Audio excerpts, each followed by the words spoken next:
C'est quoi le problème, Félix Mathieu? Combien coûtent les anciens premiers ministres, les anciens ministres, c'est les fameux privilèges que veut supprimer ou va supprimer, s'il est encore là d'ailleurs, Sébastien Lecornu. De quoi est-ce qu'on parle? Eh bien, du gouvernement qui remet sur la table effectivement ses avantages à vie. On a 17 anciens premiers ministres désormais. On en comptait seulement 13, dites-vous, il y a 2 ans lors d'un rapport parlementaire sur le sujet. C'est vrai que ça enchaîne beaucoup à Matignon ces derniers temps.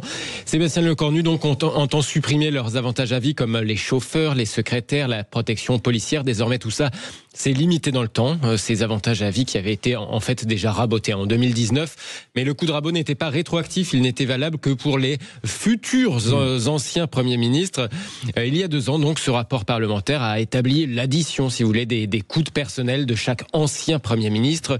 Ils ont leurs collaborateurs, 135 000 € par an pour ceux d'Édouard Balladur, 143 000 pour Lionel Jospin, 105 000 pour Dominique de Villepin ou encore 119 000 € pour Bernard Cazeneuve. Quelle valse des chiffres, on parle que de ça en ce moment. En revanche, Félix Mathieu, les ministres, les premiers ministres n'ont pas de retraite à vie, contrairement à une idée reçue qui circule beaucoup. Oui, ils cotisent en fait sur un régime assez standard, comparable à celui des hauts fonctionnaires, mais ils ne peuvent percevoir leur salaire que pendant 3 mois, en réalité, après avoir quitté le gouvernement. Leur salaire, c'est-à-dire environ 16 000 € bruts par mois pour le Premier ministre et pour le Président de la République. C'est environ 10 000 par mois pour un ministre. Précisons que c'est beaucoup moins tout ça que certains hauts fonctionnaires, ça, sans aller jusqu'à regarder dans le privé. Environ 1 millier de hauts fonctionnaires ou de responsables publics gagnent plus que le président de la République ou le Premier ministre. C'est le cas par exemple du gouverneur et des sous-gouverneurs de la Banque de France, mais aussi de la présidente de Radio France ou encore du président des musées nationaux et du Grand Palais. Allez, bonjour à vous, Benoît Perrin. Vous êtes en ligne avec nous. Bonjour Jean-François Killy, bonjour Félix Mathieu. Vous allez bien, Benoît.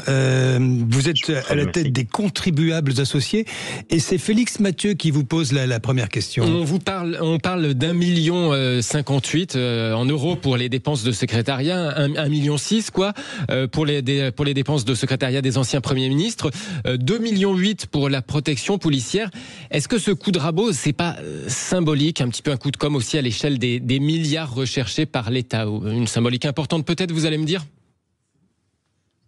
Ce qu'il faut rappeler, je crois, c'est qu'une des raisons pour lesquelles les Français n'ont pas adhéré au plan présenté par François Bayrou, je pense qu'il y avait 2 raisons. La première raison, c'est que les actifs étaient encore beaucoup mis à contribution avec la suppression des 2 jours fériés.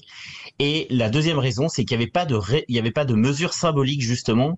Et comme vous le savez, quand on demande des efforts aux uns et aux autres, la première exigence qu'ont vos interlocuteurs, c'est que vous appliquiez déjà un effort à vous. Et vous parliez de symbole, c'est exactement le cas. Le coût est d'à peu près 1,5 million.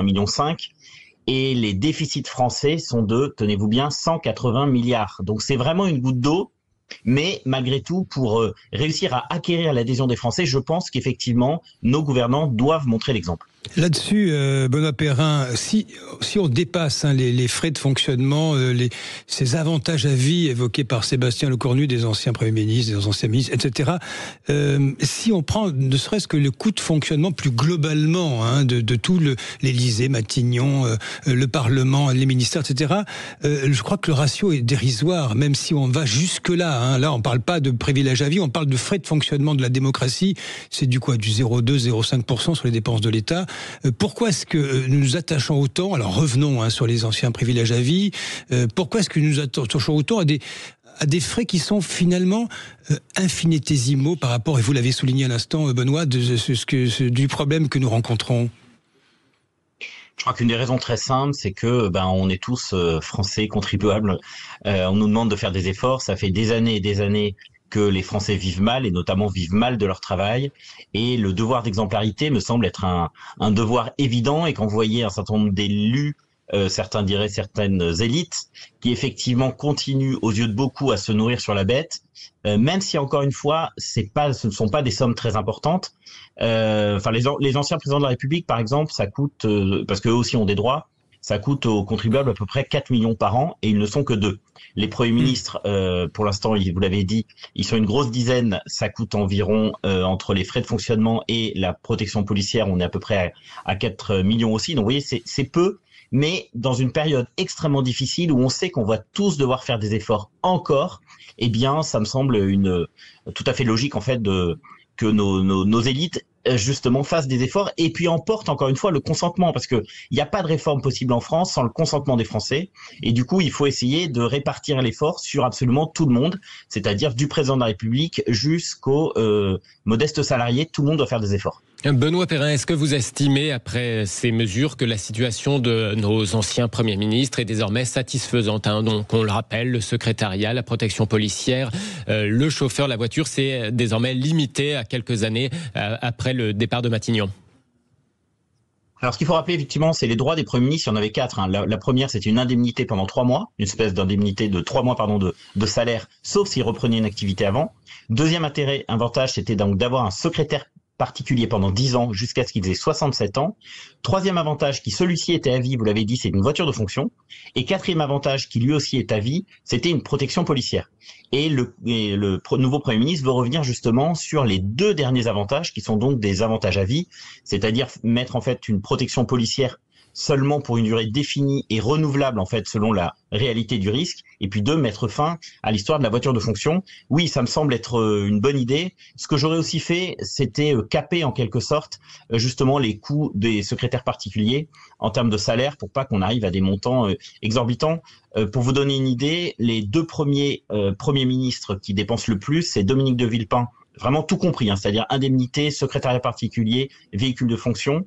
C'est à peu près 207 000 euros. Et le deuxième, c'est monsieur Cazeneuve, qui dépense à peu près la même somme, alors qu'il est resté seulement 5 mois en tant que Premier ministre. Donc l'autre condition, je crois, ça serait de rajouter une question de durée minimum pour être éligible à un certain nombre d'avantages.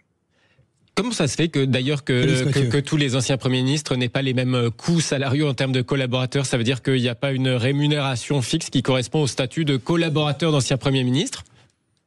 Alors exactement, en fait, il y a 2 raisons. La première raison, c'est que chaque Premier ministre, en fait, a le droit de piocher, en quelque sorte, dans ces fameux avantages. On vient de citer des mauvais exemples, mais on peut citer un bon exemple. Jean Castex, qui a été Premier ministre, notamment pendant la période du Covid, lui, ne coûte aux contribuables que 4 000 euros. Parce que il a décidé, en quelque sorte, justement, de ne dépenser finalement que très peu de ce dont il a droit. Vous pensez que... Et ensuite, effectivement, vous avez raison. Oui, Benoît, vous avez raison. Et ensuite, effectivement, il n'y a pas de... C'est encore une fois la discrétion en fait du Premier ministre de piocher ou non. Vous pensez qu'il y a un petit effet possible, vous savez comme on dit chez les anglo-saxons, name and shame, c'est-à-dire une fois que c'est sur la place publique, ceux qui bénéficient encore de ces avantages pourraient se dire, bon, je vais y renoncer parce que c'est quand même mal vu désormais. Non, c'est ce que je disais à l'instant, c'est-à-dire que vous avez deux cas de figure. Soit vous avez le choix, soit vous reprenez une activité professionnelle et à ce moment-là, vous n'êtes pas éligible à un certain nombre de droits. Il est évident que quand vous mettez un petit peu des noms comme ça devant, la pression populaire fait que il y a de grandes chances que les personnes renoncent. Le meilleur exemple, c'est Dominique de Villepin, qui est donc au sommet du classement et qui a déclaré il y a quelques jours qu'il était prêt à renoncer à ses droits. Donc oui, il y a quand même un effet assez dissuasif de voir votre nom affiché en haut des podiums, surtout quand il s'agit de l'argent des Français, argent qui est, on le sait bien, difficilement gagné et de plus en plus difficilement gagné. Félix Mathieu. Je voyais qu'en Espagne ou au Royaume-Uni, les anciens chefs de gouvernement ont eux aussi des avantages à vie comparables en termes de déplacement, de protection policière, de sécurité en tout cas, de secrétariat. Est-ce qu'il n'y a pas aussi l'idée que ça puisse les rendre moins sujets à la corruption, qu'on leur garantisse à ces gens, à nos anciens dirigeants, un train de vie, on va dire, confortable? Alors là, vous avez deux politiques. Vous avez l'Europe du Sud et l'Europe du Nord. L'Europe du Sud, vous avez raison, avec les pays que vous avez cités, qui ont cette tradition, effectivement, de, entre guillemets, bien traiter leurs anciens élus. En revanche, il faut rappeler quand même que dans les pays du Nord, c'est pas du tout la culture, et que dès lors qu'une personne quitte ses responsabilités, il reprend le métro comme tout le monde. Donc il n'y a pas, ou les transports en commun. Donc c'est vraiment culturel. Écoutez, ça me semble assez logique encore une fois et finalement je pense que tout ça va dans le bon sens, surtout à une période où les temps sont durs et donc je pense qu'il faut continuer finalement à aller dans ce sens-là. Ça vaut aussi pour les présidents de la République. Les ministres, il faut le rappeler, les ministres ils ont pas de droit finalement à grand chose. Ils ont une indemnité de départ et pour les plus exposés d'entre eux, ils ont une protection policière. Donc c'est vrai qu'il y a une espèce de fantasme un peu sur les droits des anciens élus. C'est vrai qu'il y a des droits inadmissibles, on vient d'en parler, mais c'est pas le cas de tous les élus. Encore une fois, les ministres n'ont pas des droits très importants, les conseillers ministériels non plus. Donc c'est encore une fois plus symbolique en fait qu'autre chose, puisqu'encore une fois, les sommes sont assez minimes. Attention aussi quand même, et ce sera la conclusion, merci Benoît Périn, que ça ne devienne pas un bashing sur nos élus de la République. Et nous verrons bien, Benoît, si cette proposition, cette annonce plutôt, aura infusé auprès des contribuables que vous représentez, c'est pas sûr. Hein, il y a un tel brouhaha aujourd'hui, je ne sais pas si c'est audible tout ça en réalité. Benoît, encore un tout petit mot. Vous avez raison, Jean-François. Oui.